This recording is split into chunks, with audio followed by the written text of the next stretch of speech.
Thank you, Mr. Chairman. The Committee on Small Business and the Committee on Judiciary have worked very closely for a long time on this issue, and I want to thank Chairman Goodlatte for his leadership on this bill. Since my esteemed colleague, the ranking member from Michigan, has named some of the entities that are opposed to it, I thought I'd just take a minute to name just a few. This is just a smattering of those that are in favor of it.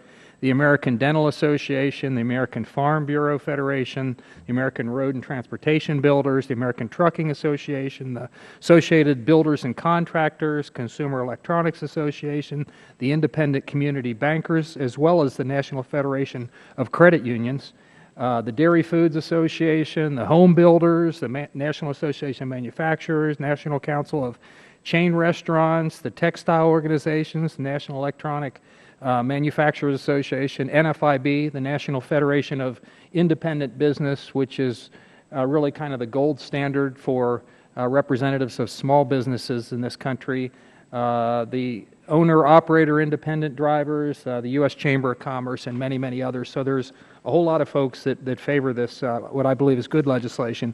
As chairman of the Committee on Small Business, I'm very glad that we are moving this bill forward today, despite the fact that we're starting a little bit late this afternoon. This legislation addresses a goal shared by both Republicans and many Democrats, and that's the need to craft more efficient, less burdensome rules and regulations. It's no secret that small businesses are critical to America's success. They are a means for millions of families to get ahead in life.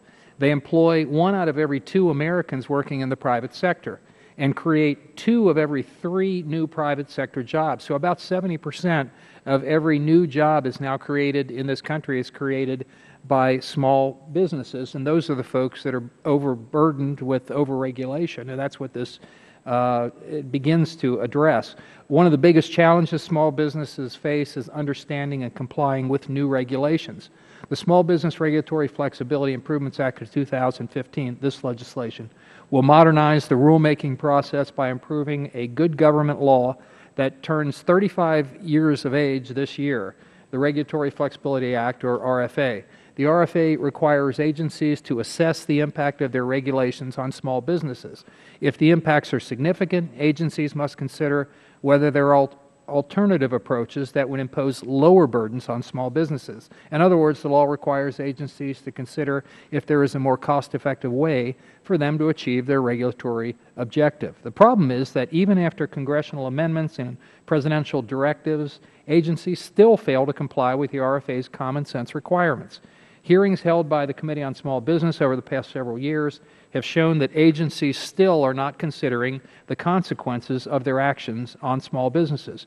More needs to be done to save small businesses real money because federal regulations are estimated to cost up to $2 trillion annually.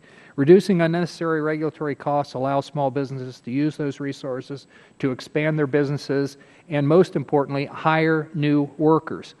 Making smarter, less burdensome rules is a goal shared by Republicans and, as I say, many Democrats. In 2011, President Obama unequivocally acknowledged that overregulation, quote, stifled innovation and has had a chilling effect on growth and jobs, and wrote that his administration was, quote, firmly committed to eliminating excessive and unjustified burdens on small businesses by ensuring that regulations are designed with careful consideration of their effects, unquote. That was President Obama. I could not agree more, and that is exactly what this bill does. The bill ensures careful consideration of the consequences of rulemaking through the removal of loopholes that agencies have used to avoid compliance with the RFA. It forces agencies to genuinely scrutinize the impacts of their actions on small businesses by requiring them to look at both direct and reasonably foreseeable indirect effects. The bill also levels the regulatory playing field by increasing opportunities for small businesses to provide early input in the rulemaking process. To my colleagues opposed to this bill, let me remind you that nothing in the bill will prevent an agency from issuing a rule, just from issuing a rule without understanding its effect on America's most important job creators, small businesses. This bill is identical to legislation the House passed twice last Congress. It includes 8 Democratic amendments that the Committee on Small Business adopted in the 112th and 113th Congresses and has strong support from the small business community. I already mentioned a number of those, and there are 10 times the number that I actually named organizations that favor this. As chairman of the Committee on Small Business, it's my goal to do everything that our committee can to lift up American working families by helping small businesses flourish. The Small Business Regulatory Flexibility Improvements Act is a bipartisan step, bipartisan maybe not so much on this committee, but overall in the Congress. It really does help small businesses to flourish, and I urge my colleagues to support the legislation. Thank you.